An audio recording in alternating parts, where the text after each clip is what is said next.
It is a pleasure to have this moment now with all of you to share this time with some of the pastors who preceded me here at the United Parish in Brookline. And we have never been all together in a room like this before. It's taken the magic of technology to bring together one of the three founding pastors of the United Parish in Brookline, Vic Scalise, who is there in Seattle. And Vic, remind us of what years you were at United Parish. I was in United Parish from 1960 to 1977. Great. So starting at the Baptist Church in Brookline in 1960, correct? That is correct. Great. And then also Pat Coughlin, known to many long-timers at United Parish, who is calling in from the Cape. Pat, and remind us when you were at United Parish? I was a field ed student at United Parish from 1980 to 1983. And I never left. I stayed there. And I left in 2012. Becoming associate pastor and then senior pastor. 1988, correct?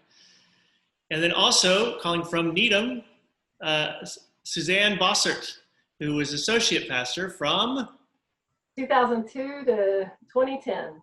Great. So thank you all for your willingness to have this conversation today and to be with us in worship in this new format. I want to just start off by asking you each how you felt called to United Parish. And I guess I'd like to start with you, Vic, because it was you and some of your collegial friends here in Brookline who had the whole dream of United Parish becoming a reality. And I wonder if you could just say a little bit about how that idea started and how God was moving with you all in that process. Well, I think there are two factors that I would mention, Ken. First of all, the personal one, and I would start with number 3.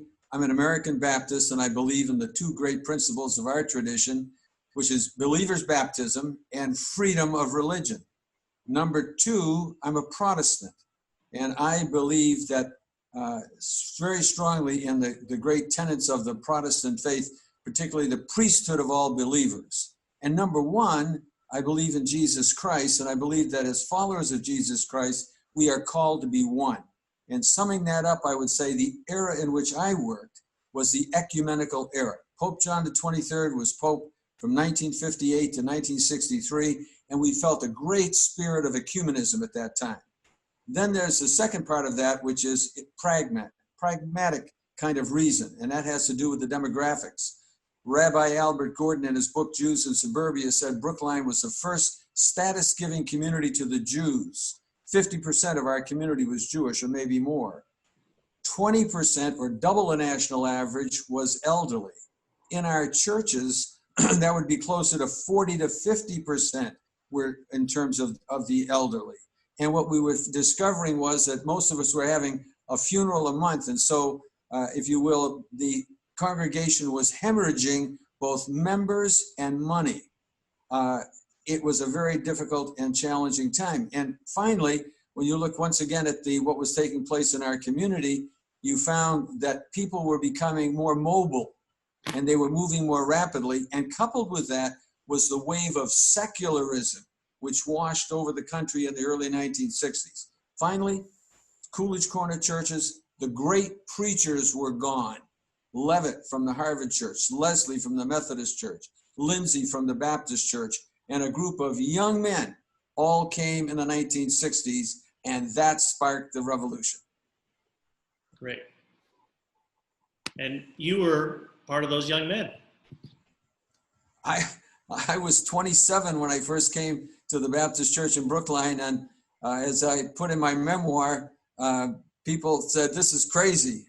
But the people were loving and they educated me, Ken. I didn't come at 27 to educate people that were 50, 60, 70 years of age, but they were very kind to me. So that helped. Great. And I can see on your end table there, you have your recollection of the creation of United Parish, which is this book, Merging for Mission. Merging for Mission. That's great. So anybody who wants to read that, you can learn more about that. I want to ask Pat, what called you and how is God moving in your life to bring you to United Parish? Well, my first year at Harvard Divinity, one of my goals was to find a denomination. My background was not Protestant. I had never been in Protestant churches before, and it, from a practical point of view, it seemed like coming to United Parish, where there were 3 denominations, would be, practically a very good thing to do. But I was also very attracted. It was 10 years after the merger, and there was still kind of a holding on to that sense of being an ecumenical presence in Coolidge Corner. And that really drew me in, that while we certainly have differences in polity, in belief in some things, sacraments, Vic, as you were saying, believer's baptism for our Baptist members, infant baptism for the other folks. But I really wanted to see how we could work together, how we have more in common than we had differences. And so that was really something that really pulled me in, that and just how welcoming the church was to these young students. I wasn't that young. I think I was 30, but I had been an elementary school counselor for 7 years before going to divinity school. But how welcoming they were and how affirming they were and how they bent over backwards to help us in the areas that we needed more practice. So we needed to understand something better. Folks just were right there. It's great. It's since I've been here, we've started a seminarian program, and I would say that same spirit of generosity congregation, which is a great gift. And then you, in 1988, became the first woman senior pastor of this church. That's correct, yes. Which was a pretty big deal at the time. Not as common as now, right? No, definitely not, especially in urban churches. Some of the small towns and, particularly New Hampshire, all those little towns up there had many women, some of them part-time. And the Berkshires, a lot of women went out to the Berkshires too, with the smaller churches that they could be called to. But there were very, very few women in metropolitan Boston and in a church as urban as United Parish. So it really was a wonderful, wonderful opportunity for me. I hope for the church as well, as we kind of found our way together. And I know that there were people who didn't think that it was a good idea to have a woman. But overall, people were very accepting and very affirming. Well, I will say when I first came here and I started asking people about the great events of the church and what they felt good about their life together, one of the first things they mentioned was calling their first woman. Really? And another thing they mentioned was becoming open and affirming in the United Church of Christ, reconciling in the United Methodist Church, welcoming in the American Baptist Church, which at the time meant fully embracing LGBTQ folks as part of ministry. And in 2002, they called a dynamic point guard basketball player. And I'd like to hear more about that call. Well, those days are long gone. It's funny. I'm just so happy to be here with everyone today and hearing again the history, just so great at United Parish. When I look back, I would say, interestingly, what really comes to mind for me about my sense of call to UP is family. I finished up at Boston University School of Theology, openly gay, pregnant. Can't believe it still. So my first year of being a mother with Brooke was finishing up my chaplaincy at the Brigham. And then Ellen, my partner, my now wife, had a baby, our second baby, Kate. And I remember holding little baby Kate. She was just this tiny thing in my arms when I received a call to a big flagship church on the North Shore. And it was full-time, very rigorous. And I remember holding that little baby. All of a sudden, I just knew, oh my gosh, I can't do motherhood and ministry like that at the same time. And right after I grieved what that meant, suddenly I became aware of this beautiful gem of a church in Brookline who had this pioneering female pastor who was a mother herself and a director of music, then director, now minister of music, who was also getting ready to go down that journey of motherhood. And it was there really that you know, working with you, Pat, I felt like I could be a mother and be a minister. They've been intertwined for me from the beginning. And that kind of collaborative spirit of Pat and the congregation, we all just sort of made that journey together. And as far as the gay piece, you know, it was really something, because I'll never forget, I knew that I had fallen in love with United Parish right off the bat. And standing in Pat's office as the congregational vote went down, I remember feeling very nervous about, you know, would it really happen? Would they really call an openly gay minister? And then I heard stories, after I heard the great news, I heard stories about a 13-year-old girl named Becky Priestley, who stood up before the whole congregation and said, if you don't call Suzanne because she's gay, you will break God's heart, and you will break mine as well. And I mean, talk about a prophetic voice. That was just so meaningful to me. And it was so wonderful to be called to United Parish in particular. Well, you may know that people still quote that moment to. Oh, they do. And Priestley family is now in their 5th generation with this congregation. Amazing. And Rebecca is a professional soprano in New York City, which you may already know. No, I didn't know that. Wow. Great. That's great.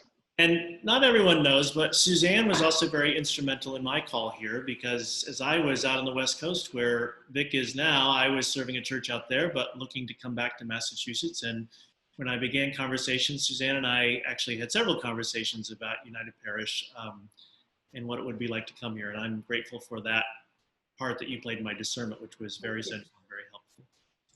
Kent, how about following up on that? What were the elements in that your decision making? Yeah. Because obviously good for you and good for the parish. Yeah. Well, so Vic asked me separately why I would leave such a beautiful place as Puget Sound in the Pacific, which is a very good question. I actually was in a very beautiful part of the North Puget Sound. But and it was a great congregation. I loved serving them, but I was also very homesick for Massachusetts, which is where I lived for a long time, and my partner, Robert, had lived all of his life. And the longer we were there, the more homesick we were. And we began looking, and when Robert was actually looking more aggressively than I was. I was like, I need a little more time. I need a little more time with this church. I need to give them a little bit more of my time. But he found United Parish's website and clicked it on, and he saw the things that were going on. He saw its ecumenical qualities. I really love ecumenicism, and I grew up as a Southern Baptist. I was confirmed Episcopalian. I've spent time in the United Church of Christ. I've been around the Protestant bloc a few times. And also that it had the Renaissance choir that sang here. Music was very central. I'm a musician. And coincidentally, his parents were married in this chapel in November of 1963 by Ben Hunt, founding pastor of the United Parish. And Robert burst into tears when he saw this website. And and then I spoke to a colleague out there who had ties to this church. And he said, yeah, my good friend Kate Baker Carr goes to that church. And he said, I was there last November, and I thought I could really see Kent in this church. And that was the moment I decided I better pursue this. And I actually got my information in after they'd stopped looking at information, but I have to thank Kathy Phoenix, who read my profile anyway, and helped, I say, second only to the Holy Spirit in helping me come here. So thanks for asking, Vic. Great. I want to just go back to the origins of United Parish a little bit with you, Vic. And, you know, we're in an interesting time in our country's history right now where we're seeing a lot of unrest. We're seeing people really wanting to address institutionalized racism head on and in very substantial ways. We've seen this kind of action before. In some ways it feels reminiscent of 1968, but with I think more impatience and more some fervent desire, and also real intergenerational, multiracial approach to this.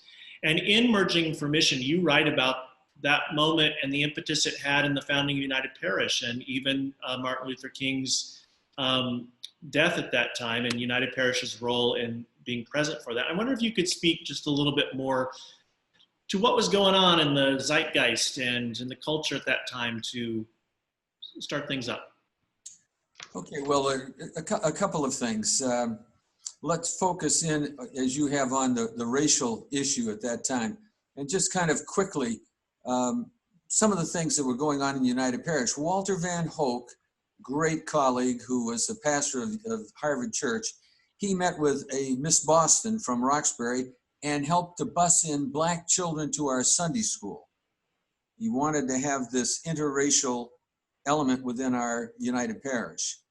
Bill Hudson, and I was sorry to read that Harry Johnson had died this last December. You probably had his service. Harry and his wife, Nancy, were looking for housing in Brookline, but they weren't going to let anyone buy a house who was a Black.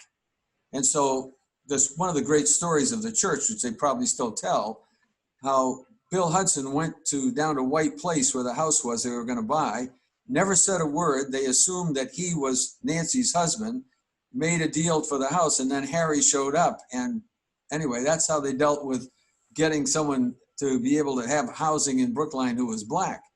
And I received a telegram, which I have in my memoir, from Martin Luther King Jr., asking me to meet with Andrew Young. It was one sent to several ministers, and we met in Roxbury to see how we were going to address this issue.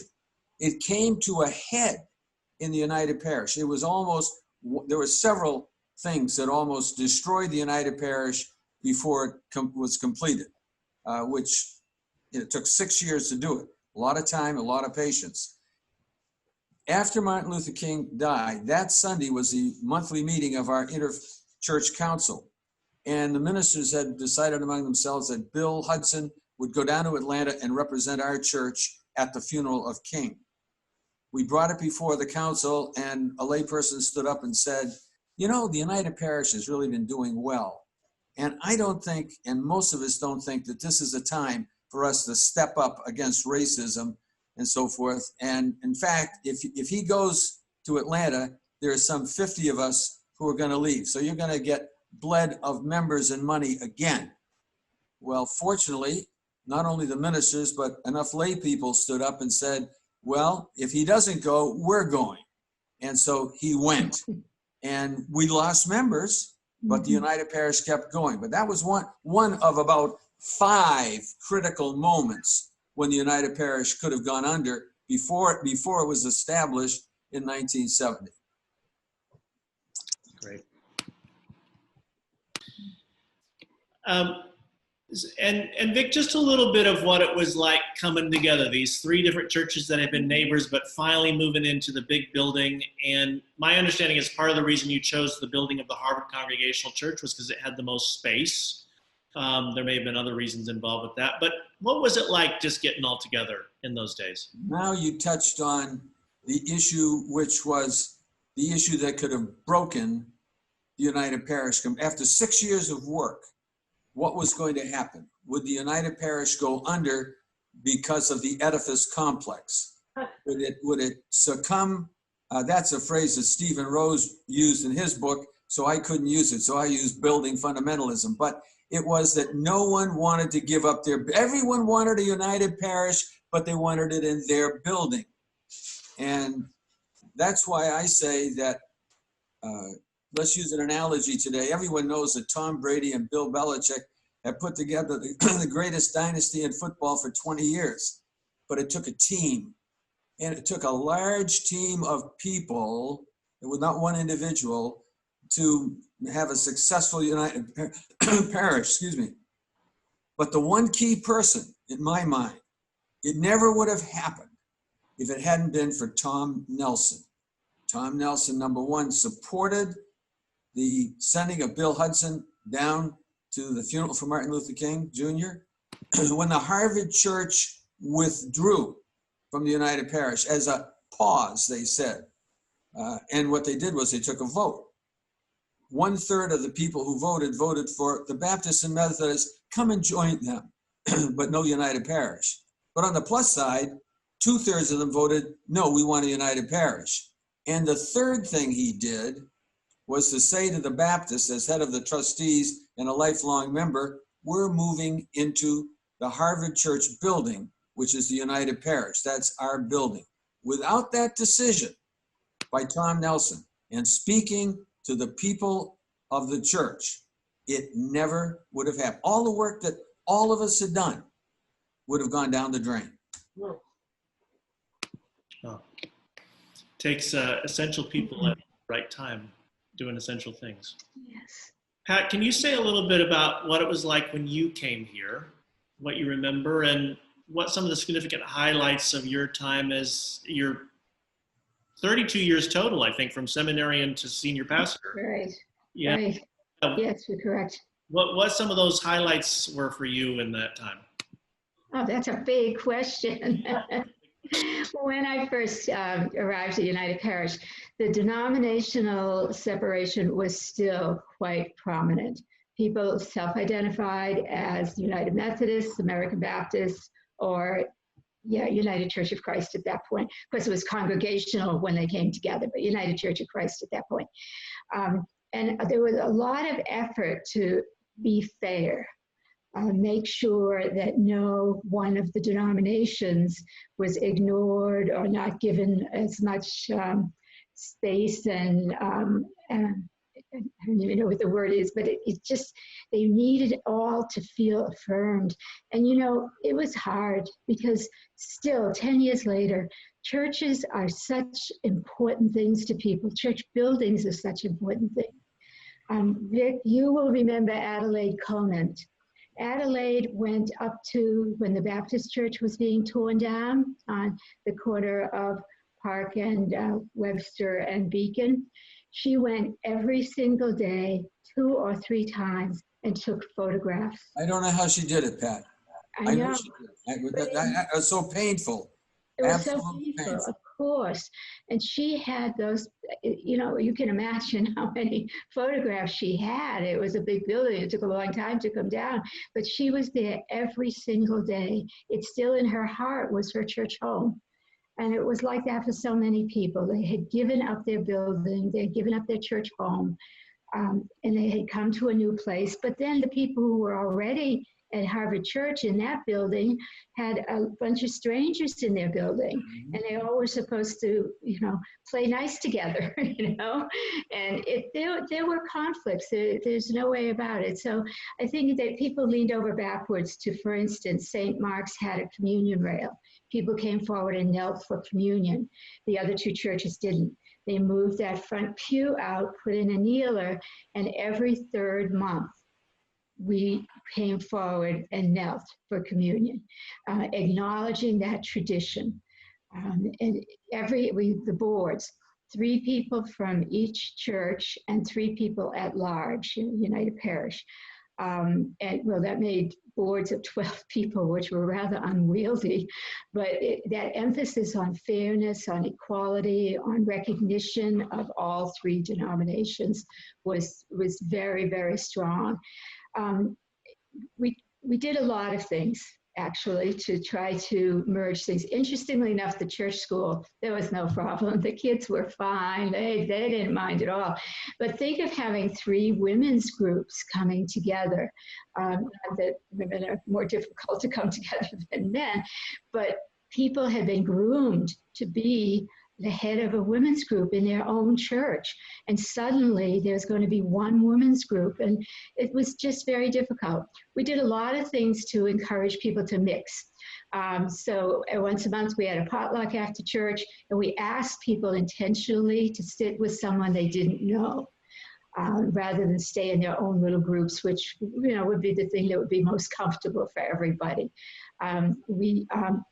We try to have all kinds, from a square dance to, outdoor things, to retreats, to, there were just a lot of things going on. But the underlying fact of them was that this is another opportunity to get to know the people that you're worshiping with, whose church is your church, and we're all in this together and stuff. But I will say the one thing that I felt was really incredibly important through all of this is the power of liturgy. I used a lot in my prayers particularly the pastoral prayer, sometimes maybe in the call to worship. But we are a people who, and I would repeat that, we are a people who, and often I knew we weren't quite that people yet. We were working at it, but we weren't quite there. But we are a people who you recognize the value of diversity. We are people who want to understand other folks' areas of difference in religion. We are people who number one, are committed to Jesus Christ, and that's our core, and that's the heart of who we are. And I would use that throughout. And somehow, during a liturgy, there seems to be an openness to imagining what we could be, who we could be, what we could be like. So that's the beginning of it. Now you don't really want me to talk about 30 years, do you, Kent?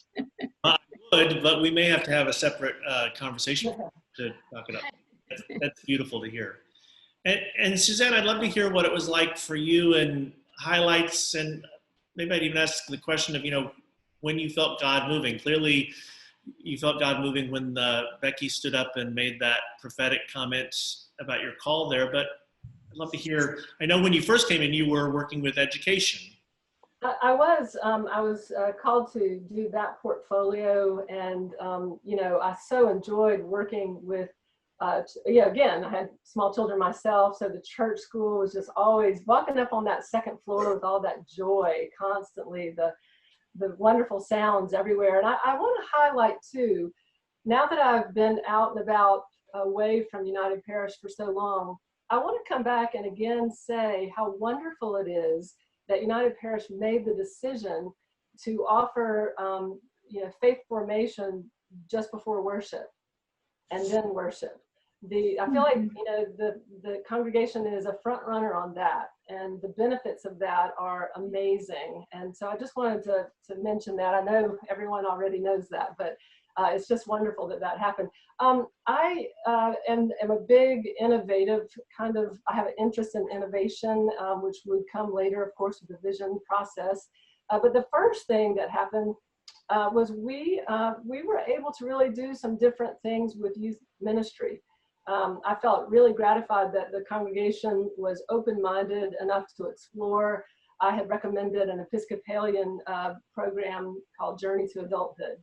And it was something that was fairly different because it took the confirmation moment and pushed it to an older age group, with the crown jewel being, of course, Right 13 and the amazing Right 13 dinners that we enjoyed.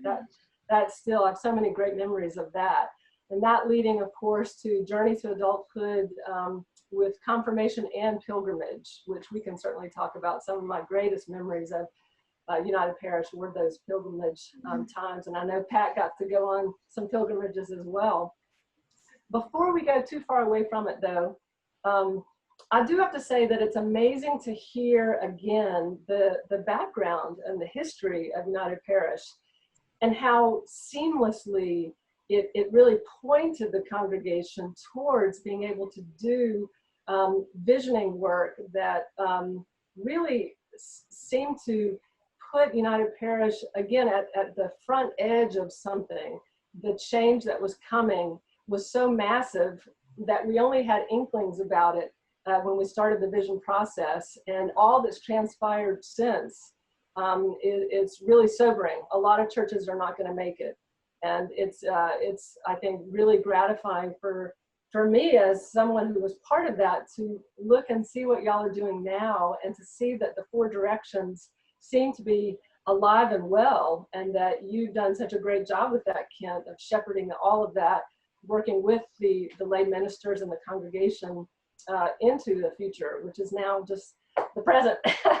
I just think it's great to see that there's a rich history at United Parish where the church follows the flow and pattern that we see in Scripture. God does a new thing. It blindsides the status quo. People take it in, work with it, grapple with it, wrestle with it like the angel, like Jacob, ritualize it, institutionalize it, and then it all starts again.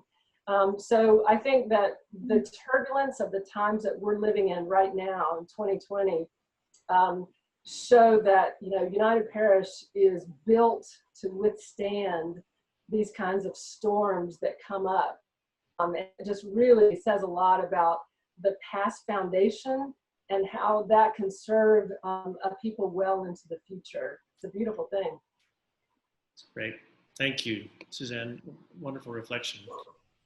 Ken, how about you? How about as you look at your contribution so far, what do you think are the key things? One or two, three things that you feel, we've heard all this background from the three of us, but what are you, because what's really important is not so much what's happened in the past. I know you're playing the role of Henry Louis Gates today and discovering our roots on GBH, but he even shares some of it. So share with us, what are the things that excite you that you're doing at the church with the lay people there? Well, thanks, Vic.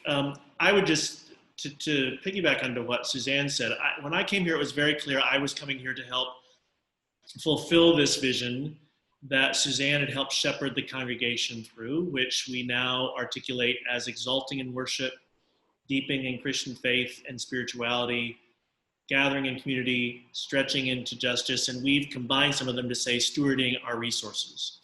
And, you know, as with all things, those evolve and develop as you go along. And I think one of the things when I first came here, you know, I know people who serve churches where getting them to change anything is really difficult. Getting them to change anything in the liturgy, anything the way we've always done it.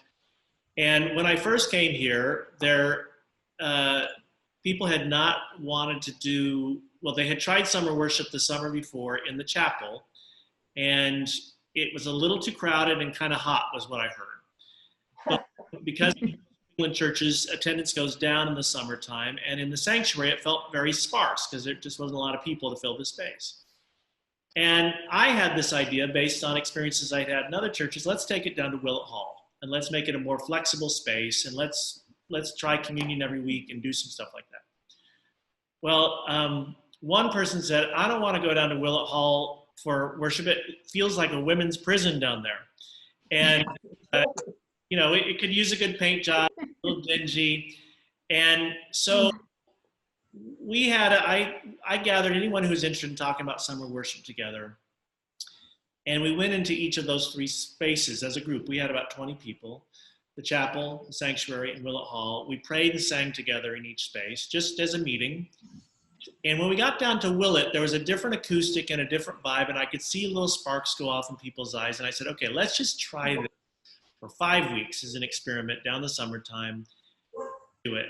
And then we can go back up to the sanctuary. And people said, okay, we'll let the new pastor try his thing, sure. From the first Sunday, it was clear that people loved it. And we felt connected in a circle in a way that we couldn't. It represented our theology, I think, more that God was immanent among us rather than transcendent up on the chancel, even though both are true, but people felt closer to the God spirit among them, that in the God we live and move and have our being, we had communion together and we sang better. The acoustics of that sanctuary, as you may know, are built for a preacher more than they are for congregational singing, something Susan DeSelms, our minister of music, will tell you. And I said to the person who made the prison whip, I said, it's not the prison that needs problem, it's the inmates who make it beautiful. And so, people love it. And I will say, you know, in August and September, you get a lot of turnover in Boston. A lot of people come church shopping. People come there and they don't necessarily want to go upstairs because they love the connection. And people look forward to summer worship. And it's a time when we turn it over to summer homilies for members to give their homilies. And one of the greatest joys of my ministry here right now is, one is to hear our children and youth lead us in worship on a regular basis. The other is to hear other voices from our congregation every Sunday, giving the offering invitation, the scripture, the call to worship, and in the summertime, coaching people on their summer homilies, helping them frame their life stories spiritually and theologically is a great joy to me. And I'll just say, to have a congregation that's willing to go along with you and try things, and and to let you make your mistakes and take the risks you need to make. And certainly I know in our conversation, Suzanne, you felt that about the vision process, that people were willing to do that. And I would love to hear other ways. One of the questions I had for you is how you felt United Parish shaped each one of you and changed you as a person and as a minister. And I'd love to hear your thoughts on that. Well, okay, since we're kind of going in order on this kind of thing, I do want to say to you, Ken, it's always cooler in Willard Hall. I liked it. It was cool down there.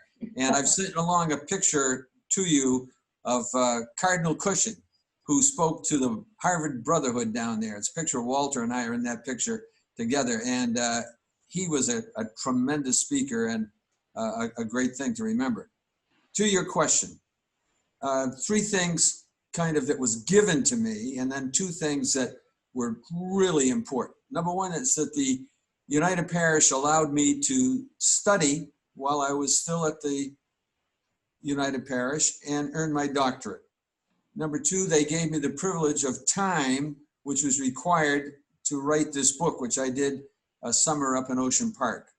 And third, when I received a Rockefeller study grant, they granted me a 4-month sabbatical, full pay, no work, to go to the Harvard Business School. Those 3 things, had a profound effect on my life. But there were 2 other things that were even more important. One was my family. There was there were many crises and many conflicts, many fights. It was a bloodbath in the 6 years that went on. It didn't come easy. As you said about change, you remember the 7 last words of the cross are, "We never did it that way before." And was a battle, okay? So my family nurtured me, loved me, cared for me, and that was important. And the second thing is the friendships that were developed from the Harvard Church and the Methodist Church, friendships that I still continue today.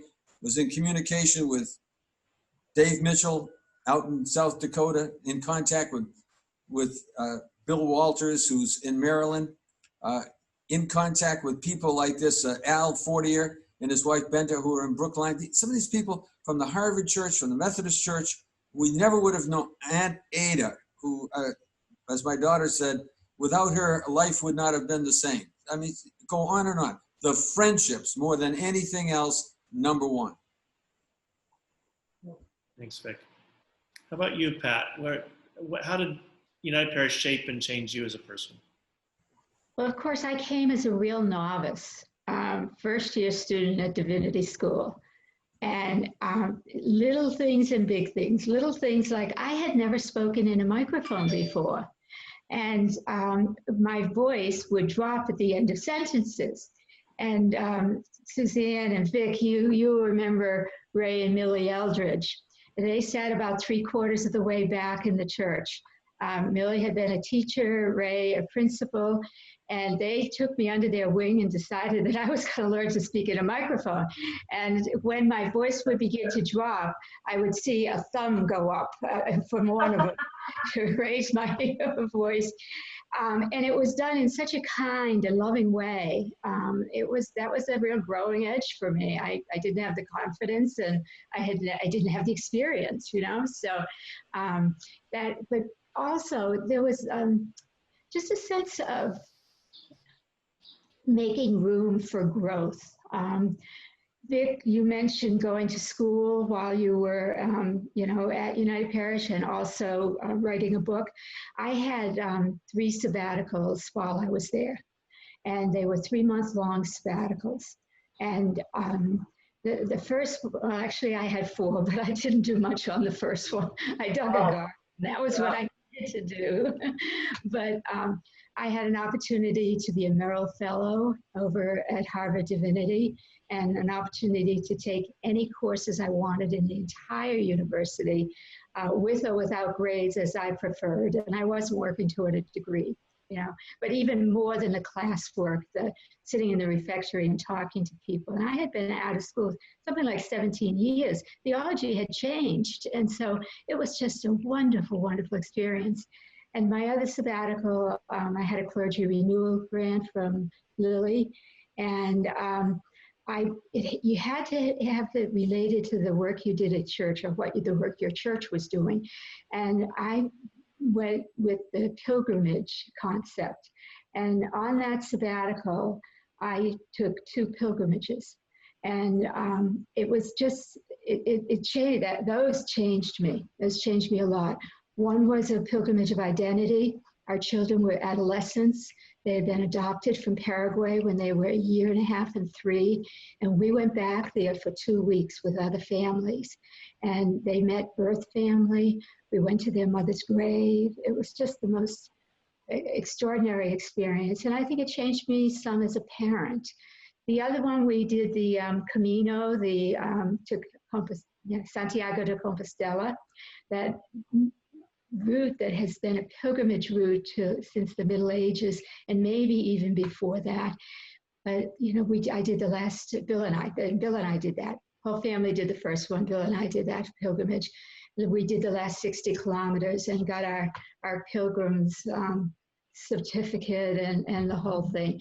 But there was something about walking into the cathedral, having it's a fairly strenuous walk. It's not just a stroll. There were some tough times during that week and a half or so. But to walk in and there's this enormous marble pillar, and you touch it. But so many pilgrims have touched it over the years that you put your hand into the shape of a hand. That many people touching it made a hole in it's an absolute hole. You hardly see your hand once you put it in, And to realize that how many people had done this and how many people had been moved by the experience, and that the opportunity I had to follow in those footsteps. Those are just a couple of the highlights that the church really cared about my growth. They cared about our children. We had been married 20 years. Nobody was expecting children to come out of this, but we had decided to adopt siblings and do an international adoption. And I called for a meeting of the Pastor Parish Relations Committee. And I invited them to come for lunch after church. Well, I think the phone lines were burning the night before with everybody trying to guess what awful thing I was going to tell them, They all thought it must be some big, big crisis. So when I explained that we were planning to adopt siblings and I really wanted to talk with them about that, there was such relief in that room. They were like, "Oh, that's all? Okay, no problem," But, just support all the way through, support of my family, support of our decisions, support of my own spiritual and intellectual growth. Great, thank you. And Suzanne, how would you answer that? Well, it's funny because United Parish was my first call, just like you, Pat. But unlike you, I was old. I was 40. That was my second career, and that's kind of a dangerous combo when you're old but new. Because I thought I knew what I was doing.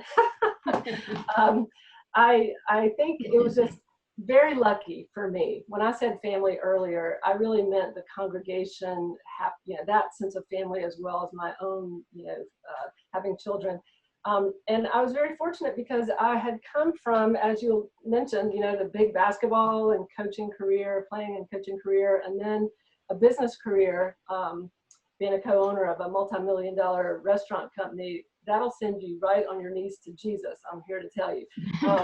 So I went, into seminary and came out, and I had a real, I was used to being in a meritocracy, hard charger, make the good grades in seminary, set goals, push, push, push. And it was just so lucky and fortunate for me to be called to a place where I had a mentor, Pat, who treated me really as a co-pastor. We were very collaborative. Pat was so giving and open to me and to accepting all this energy and passion coming in, but being able to help me regulate it, to not burn out and to not overwhelm the congregation or, get anybody mad at me or whatever. And it seemed to just settle me in, I think, nicely. And I began to understand really that the church doesn't need more super pastors who have all the answers and who are going to generate all this content and perform every Sunday for the congregation. It was very clear right away it was a shared ministry. And the lay ministers and all the folks of the congregation so beautifully owned that and were gracious, though, with me as I learned how to find my place in the team, which really did happen. And I began to really understand the difference between, Kairos time and Chronos, where things might be more of a circular energy pattern as opposed to just linear, and dismantling that kind of hierarchical thinking that I had been steeped in for most of my life as an athlete. And so I think, United Parish, in addition to that, just being, being a gay person, I have always been very interested in inclusion, of course. I think that having had, homophobia directed at me, I know what it means to have people judge you and that sort of thing. So I think that I've always been inclusive, but I will say that, like you, Kent, growing up Baptist in the South, for me, I think that I wasn't that diverse in my understanding what Christianity could be.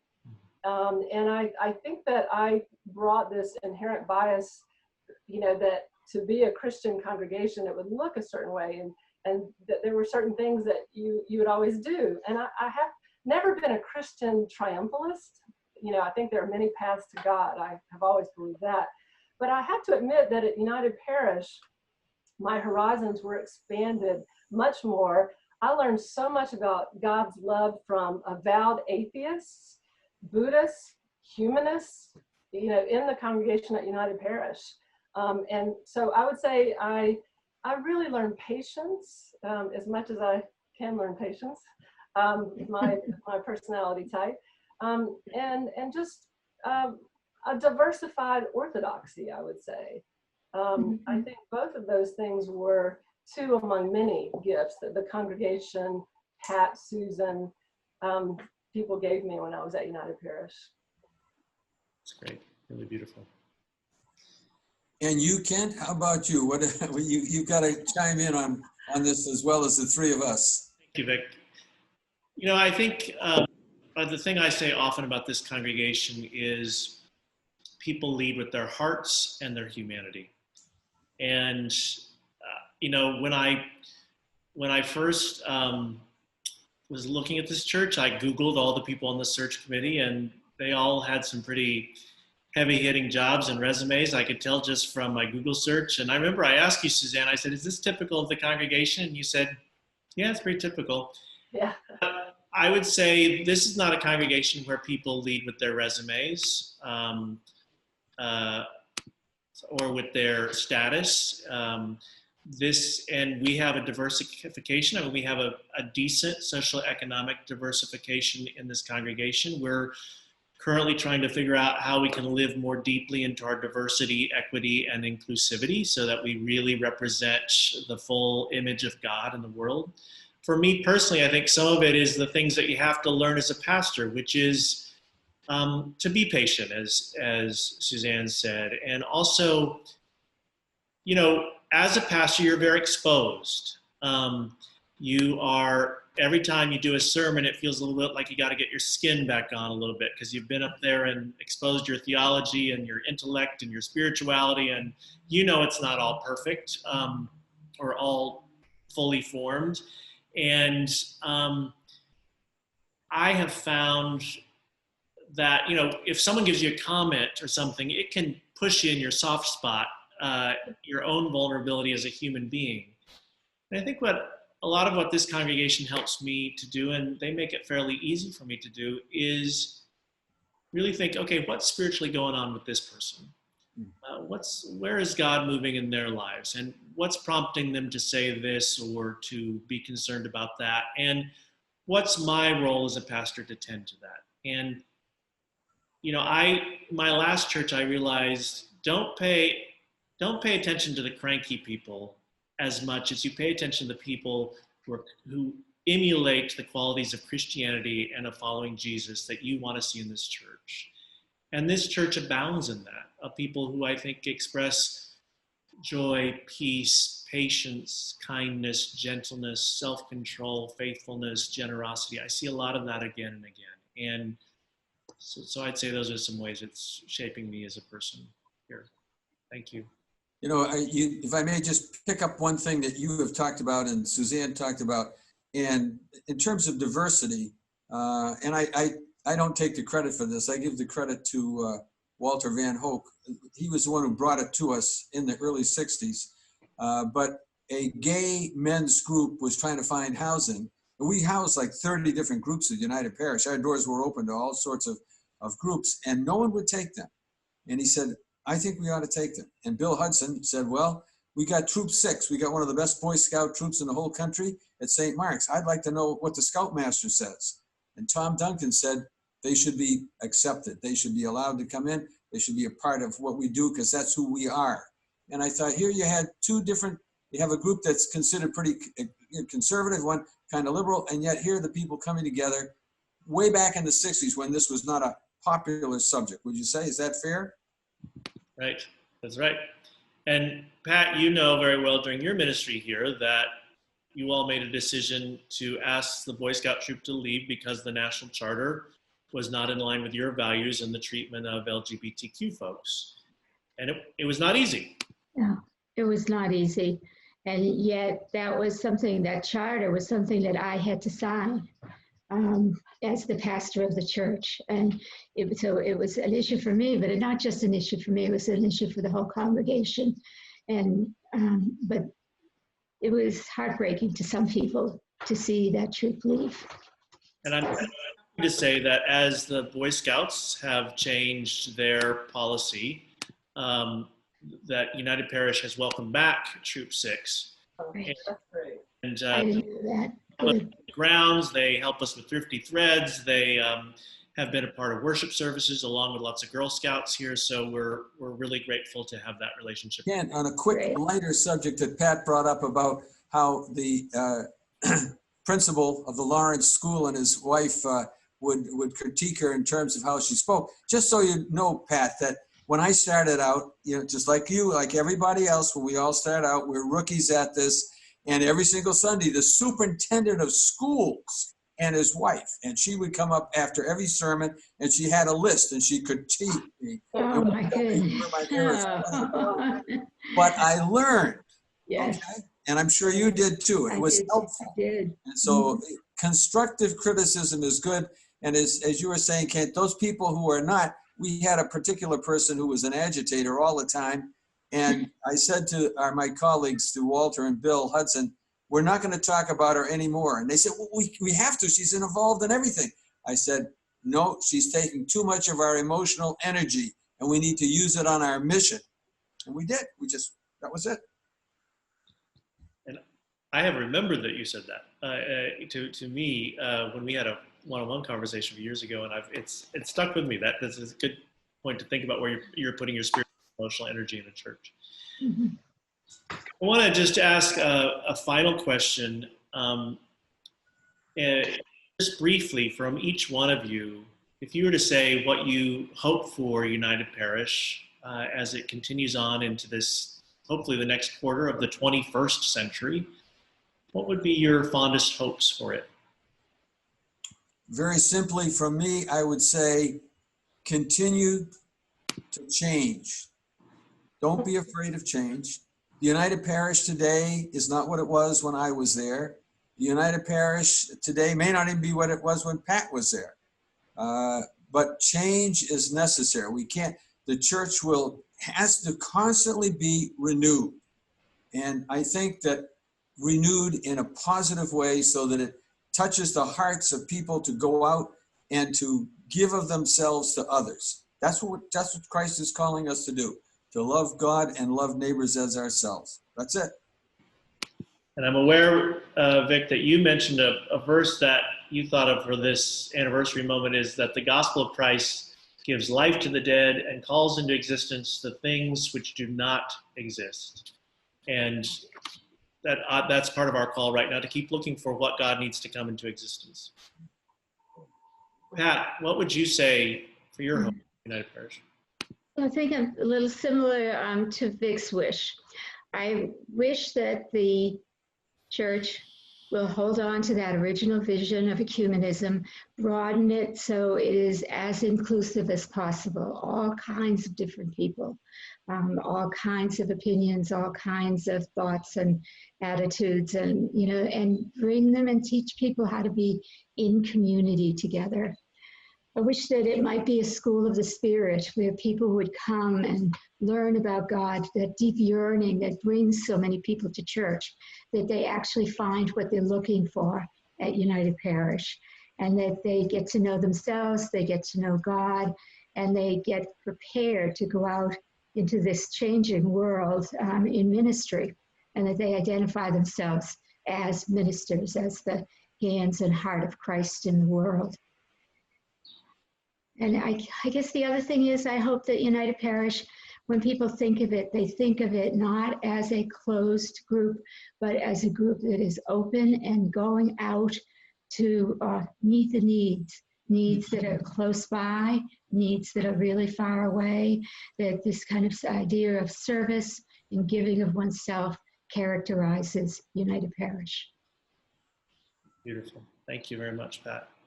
And Suzanne, what would you say?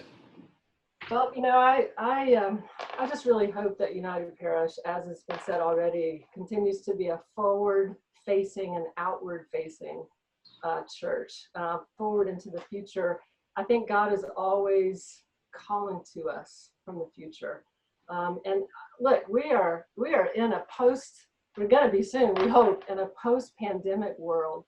And the landscape is changing so fast that we really can't even understand the contours yet.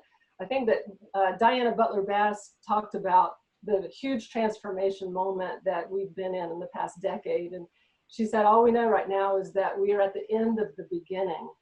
And, you know, I've been away. Can you believe it? This Sunday is 10 years since I walked out the door. I can't believe it's to the day. And so 10 years past that visioning work, it's like now more than ever, United Parish needs to, I think, hold on to something that Lisa McElhaney said. She said, you know, the danger in doing this kind of vision work is not overshooting, it's aiming too low. And I think that right now, what we've seen is, you know, we are in a world now where everything is uprooted. We don't really understand, I mean, the very nature, the very fabric of our culture is just under enormous pressure right now. We don't even know what the truth is anymore. What is truth? Who decides? What lives matter? Where's accountability? Who's in charge?